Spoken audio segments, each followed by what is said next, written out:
Welcome back to another episode of Sage and the Rage. Today we're doing a Rage review and an unboxing of the Nintendo Labo.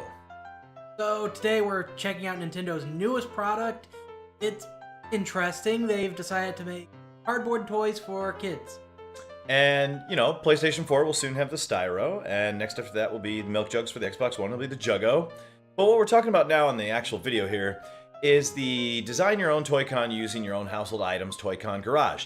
It's basically a STEM lab, so to say, if you're, in any educational setting, for the home with the Switch.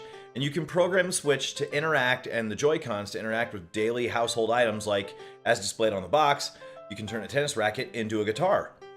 Yeah, and I really think that this is going to be popular, both as something to do at home with your experiment, but more importantly, I think it's going to be really popular with different DIY Reddit communities.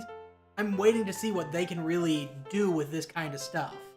I mean, it really does leave the creativity open to people at home. It's whatever you want to do, whatever you can think of. It seems like, with just what we've seen, we're going to do a separate video all on the Toy-Con Garage and what it can do. But it seems like it opens up a lot of inspiration and a lot of free, liberty to do what you want with it. Now, as we are opening the box here, we were mentioning that we've already gotten the software out of the package, already hooked that into the Switch. And Sage and I looked at that for a little bit, and man, it really does give you some 3D models and some representation of what to do and how to do it. They are very clear on every step of the way. So if you're wondering, I'm not the most artistically sound kind of person, if you're one of those, you will find this very easy to get into. Yep. Now, as I'm opening up the box here and Sage is running the camera, I'm making a joke about whether is this cardboard actually part of the Labo or is it just part of the packaging.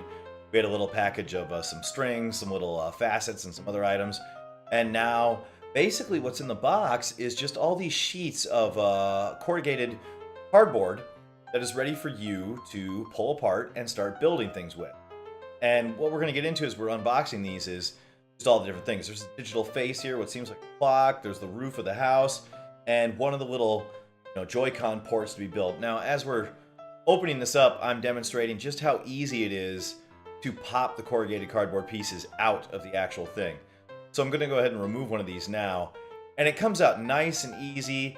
It does give a little bit and doesn't want to rip away here as I pull this first piece out, but then I put my thumb down, grab it, and it just pulls right out. No problems at all. It is pretty durable. It doesn't actually, have a lot of give to it. It pops out easy, but it can take some pressure. You saw me kind of squeeze it there with my hands. I wouldn't say you could, throw it down the stairs or have a kid stomp on it, but it seems pretty durable. Yeah, it's not going to fall apart in your hands, but at the end of the day, it is still cardboard. And as Rage was saying, these come apart really easily, but, if you have little angles and things, sometimes it'll give you a little.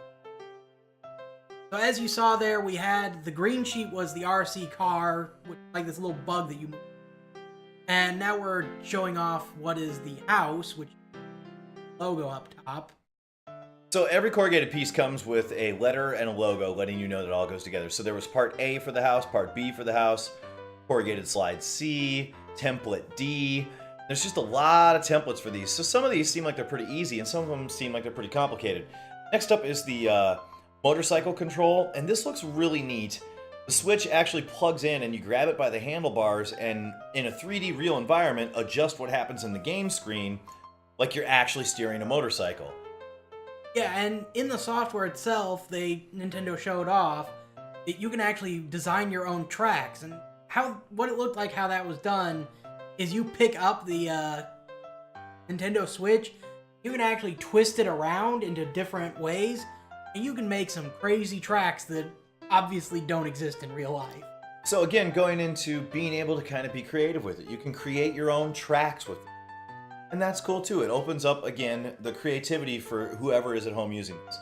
Now, the other thing that I'm talking about is we get to, A through H on just this motorcycle piece of the Labo. It's just how much time it's going to take to punch out all these pieces, put it all together. Really cool thing if you're looking for some family bonding time, if you're looking for just something to do on your own, and you're a big fan of building things, Legos, models, Gundams, whatever you want to do. It looks like the Labo is really going to give you a source of entertainment for that, both as a family and as an individual.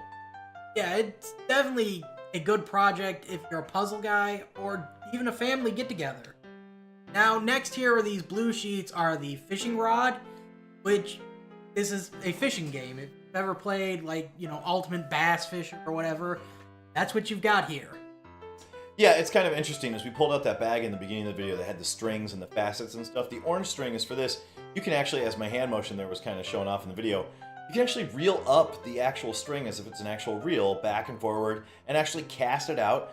When you cast, what happens on the Switch screen is going to take place in what you're doing in 3D motion in real life, which is really cool. Again, just kind of showing off how easy it is to pull these things out of the corrugated pieces, showing where the Switch screen would go, pulling out more, and this goes up to template F. And then we're going to start getting into the piano here, and this looks like it's going to be complicated. Yeah, this one's probably the most complex of them, in my opinion. It's got a lot of pieces. It's got the same amount of templates as the motorbike, but I feel like there's a lot more smaller pieces involved with this one. You know, for example, there's a lot of creases and a lot of folds, and you're going to see me here in the video kind of demonstrate that. I'm going to pop this corrugated piece out here in the video, and you can see all the little facets that go into these, all the little plugs and things like that. But as I pop it out here, you're going to notice that it folds up on itself. Those creases are going to plug into someplace else. So you got 3 different prongs here. They're going to bend in, one's going to stay straight, and you're going to have to plug that into the rest of the piano. So these are not always just a simple little cardboard, woo, yay, Nintendo, it's easy. No, there's going to be a lot of complex and moving pieces to these, which I think, kind of bridges that gap between, oh, it's just a silly kid's toy and not. Now, on here, we're pointing out the music, the sheet music. Comes with it, no idea what it is. Sage has some ideas. Yeah, I think it might be, I believe it's Totaka's song. You'll hear it in Animal Crossing with KK Slider and various other things. It's usually a hidden Easter egg, and I think my guess would be that, but I don't know off the top of my head. But it is interesting that there's some sheet music actually written on the piece of cardboard template for this thing. Pulling out the last piece here, again, gonna pop a piece out to kind of demonstrate what it's like. Now these fold out and they crease in different ways, and they change. Apparently Sage thinks this changes the way the piano creates noise or how it's programmed to handle it. Yeah, each one of the 1, 2, and 3 will have a different effect. You'll see, after the piano is built, you'll see it'll have like a hole in it. These basically form a peg that you stick in there, and somehow the IR camera picks it up and will change what the notes sound like. So as we're doing this unboxing, we're going to start sliding these templates back in. But what I want to go into here at the end of the video is that for the next couple weeks, or just on and off on the days, Sage may do one on his own, I may do one on my own, but we're going to keep putting these Labo things together, playing around with the software, and giving our thoughts and reviews on it as a total Rage review. But we decided, instead of just cramming it all into one big 40-minute, 60-minute, chopped up video, that we'd slowly present it to you guys in its own individual video. So the first one we're going to do is the little RC controller bug car, and we're going to do a little review on that to get an idea and a feel for the Labo itself. Yeah, so stay tuned for those, and, if you're excited for the Labo, let us know down in the comments. Appreciate everybody's support on the channel so far. Hit that like button, hit that subscribe, and hit that bell for more updates as we go into detail on all the little pieces of the Nintendo Labo. Here to like and subscribe. Thanks.